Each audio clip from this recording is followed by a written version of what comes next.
Assalamualaikum warahmatullahi wabarakatuh. Ketemu lagi dengan saya Aditya Ervina dan rekan saya Ibu Iren Raja Guguk dari Universitas Victory Sorong. Pada hari ini kami akan menyampaikan video pembelajaran terkait mata kuliah Business Intelligence pada bab 13, materi modeling algorithm dan model evaluation. Adapun konten perkuliahan pada topik ini, yang pertama adalah mengenai algoritma yang digunakan dalam modeling. Yang kedua adalah bagaimana caranya mengevaluasi sebuah model. Dan yang ketiga adalah tutorial pengkodean pada pertemuan ini. Adapun capaian pembelajaran pada pertemuan ini, mahasiswa dapat membuat model prediksi menggunakan algoritma klasifikasi dan melakukan evaluasi terhadap model yang dibuat.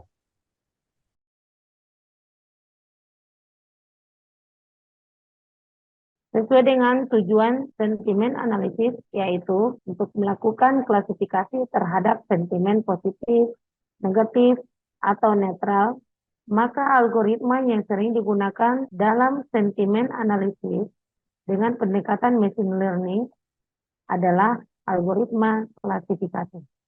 Algoritma klasifikasi adalah teknik supervised learning yang digunakan untuk mengidentifikasi kategori observasi yang baru berdasarkan data latih.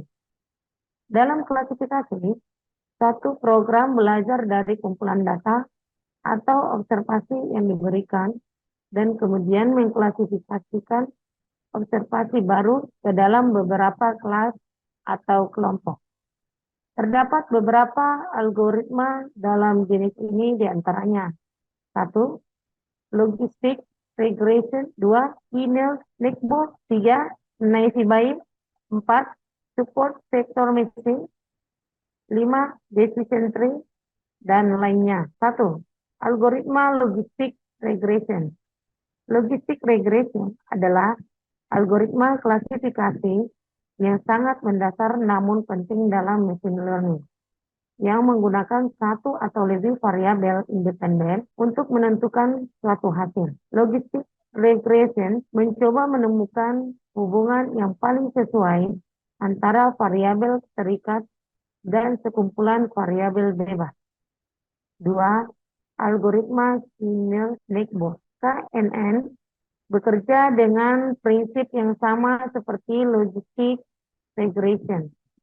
KNN mengklasifikasikan titik data baru tergantung pada kelas dari sebagian besar titik data di antara K-network, di mana K adalah jumlah network yang akan dipertimbangkan. KNN menangkap gagasan kesamaan, atau terkadang disebut dengan jarak kedekatan dengan beberapa rumus jarak matematika dasar seperti jarak Euclidean, jarak Manhattan, dan lain-lain. 3. Algoritma Naive Bayes. Naive Bayes didasarkan pada teorema Bayes yang memberikan asumsi independensi antara prediktor. Pengklasifikasi ini mengasumsikan bahwa keberadaan suatu fitur tertentu dalam suatu kelas tidak berhubungan dengan keberadaan fitur atau variabel lainnya. Pengklasifikasian Naive Bayes terdiri dari 3 jenis. Yang pertama, multinomial Naive Bayes. 2. Bernoulli Naive Bayes. 3. Gaussian Naive Bayes. Yang keempat, algoritma support vector machine atau sering disebut dengan SVM. SVM adalah algoritma supervised machine learning yang sangat sering digunakan untuk klasifikasi dan regresi. SVM bekerja untuk mencari hyperplane atau fungsi pemisah atau decision boundary terbaik untuk memisahkan dua buah kelas atau lebih pada ruang input. Hyperplane dapat berupa line atau garis pada 2 dimensi dan dapat berupa flat plane pada multiple plane. Yang kelima, algoritma decision tree. Decision tree adalah salah satu algoritma machine learning yang paling populer digunakan. Decision tree digunakan untuk masalah klasifikasi dan regresi dengan cara meniru pemikiran tingkat manusia, sehingga sangat mudah untuk memahami data dan membuat intuisi dan interpretasi yang baik. Decision tree benar-benar membuat pengguna melihat logika untuk menafsirkan data.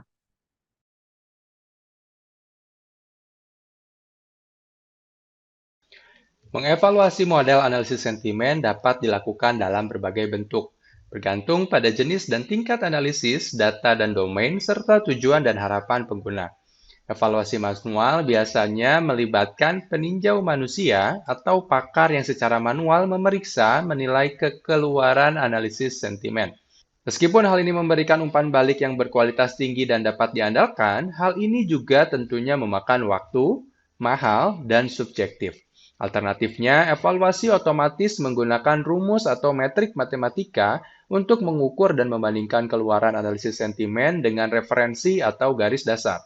Hal ini cepat dan objektif, namun mungkin dibatasi oleh ketersediaan dan kualitas referensi atau data dasar.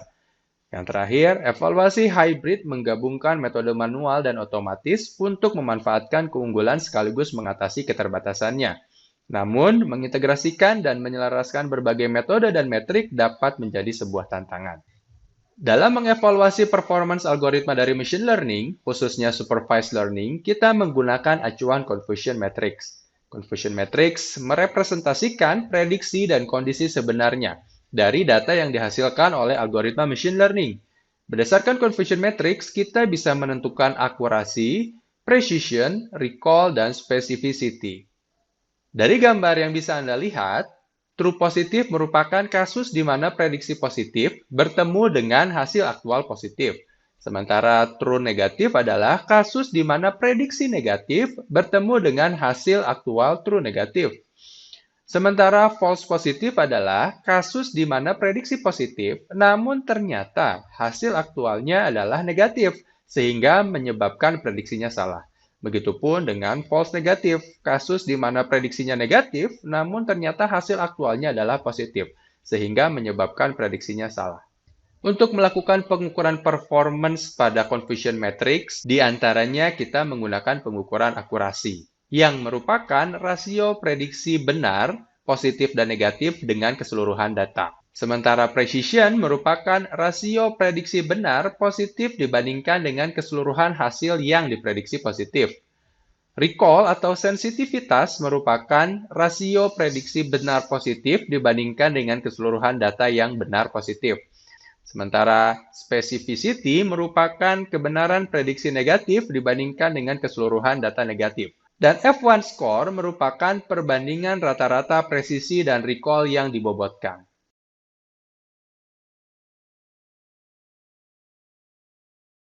Oke, jadi hari ini kita akan sama-sama membuat model prediksi menggunakan algoritma naive Bayes, lalu nanti kita akan melakukan evaluasi modelnya menggunakan confusion matrix.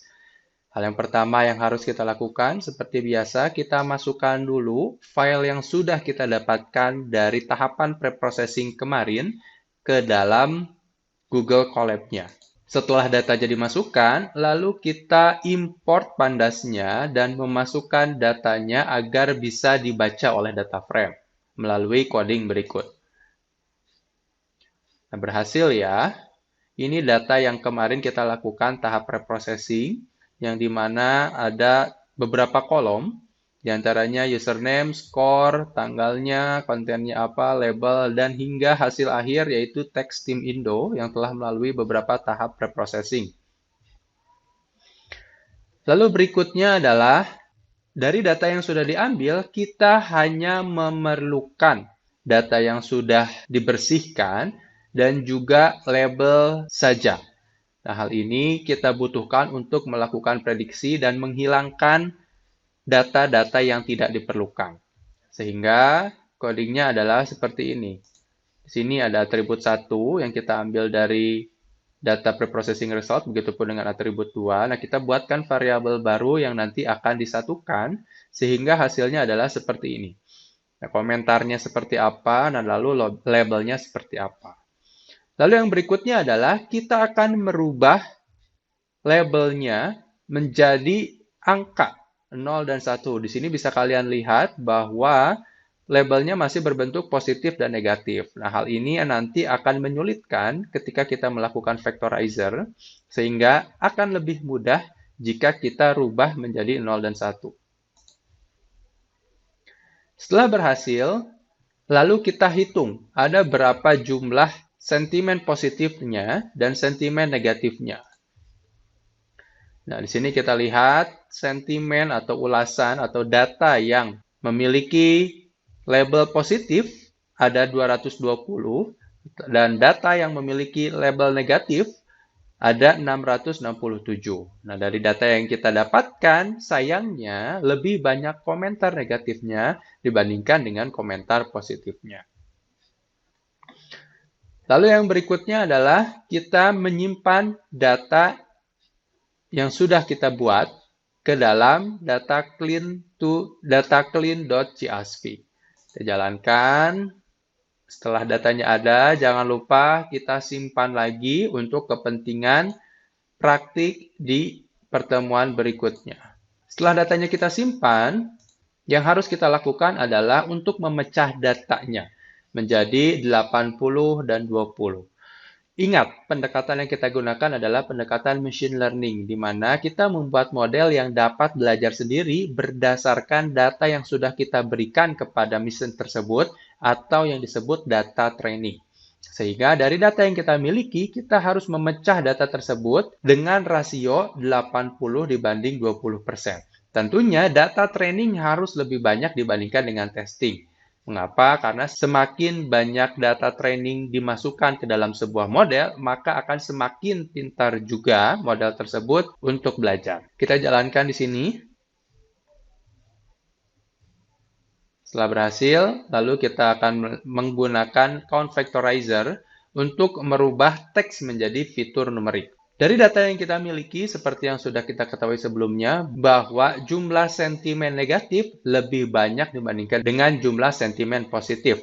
Maka dari itu, sangat tidak adil bagi sebuah mesin untuk mempelajari data yang berbentuk jomplang. Maka dari itu, kita akan melakukan resampling dengan menggunakan library Smoothie. Kita jalankan codingnya. Nah, di sini sudah terlihat sentimen negatif ada 522 dan sentimen positif ada 522 juga. Nah, hal ini bisa terlihat dari yang sebelumnya bahwa sentimen negatifnya berkurang dan sentimen positifnya bertambah. Yang berikutnya adalah kita akan membuat model menggunakan algoritma multinomial naive Bayes. Terdapat beberapa jenis algoritma naive Bayes seperti Gaussian, multinomial, dan sebagainya. Nah, namun pada kesempatan ini kita gunakan multinomial naive Bayes. Kita jalankan di sini. Nah, sudah berhasil ya. Nah, di sini adalah kita membuat variabel untuk mempredik. Ya. Berhasil. Nah, lalu di sini kita akan membuat perhitungan akurasi skornya. Berhasil. Nah, lalu di sini kita akan melakukan evaluasi model menggunakan confusion matrix. Sini bisa kita lihat. Nah, di sini terlihat bahwa confusion matrixnya seperti ini dan juga nilai akurasi model naive Bayes kita memiliki akurasi 81%. Nah, di sini bisa kita lihat 80% sekian dan dibulatkan menjadi 0,81. Begitupun nilai precision, recall, advanced score, dan supportnya. Lalu yang berikutnya kita akan melakukan visualisasi data menggunakan confusion matrix display. Nah, hasilnya seperti ini ya. Nah, lalu yang terakhir adalah kita ingin melakukan testing. Apakah model yang kita buat dapat memprediksi kata-kata sesuai dengan yang kita harapkan? Skripnya bentuknya seperti ini. Lalu yang kita lakukan adalah kita menjalankannya. Nah, contoh misalnya kita memasukkan kata-kata bagus. Nah, seharusnya dari data yang sudah dipelajari, kata bagus ini diklasifikasikan oleh model yang dibuat menjadi positif. Nah, apakah benar kita coba? Nah, lalu hasilnya adalah positif, betul. Lalu bagaimana dengan kata-kata buruk atau jelek? Nah, seharusnya dia akan diklasifikasi menjadi kata negatif. Nah, kita lihat hasilnya. Nah, betul ya. Atau kita juga bisa coba dengan teks yang lebih panjang, tidak hanya satu kata saja. Misalnya, baju itu sangat keren. Maka hasilnya adalah positif. Sementara hasil yang lain, misalnya harganya sangat mahal. Nah, ini terlihat menjadi negatif. Begitupun seterusnya. Demikianlah video pembelajaran pada pertemuan 13 ini. Semoga videonya bermanfaat. Terima kasih. Wassalamualaikum warahmatullahi wabarakatuh.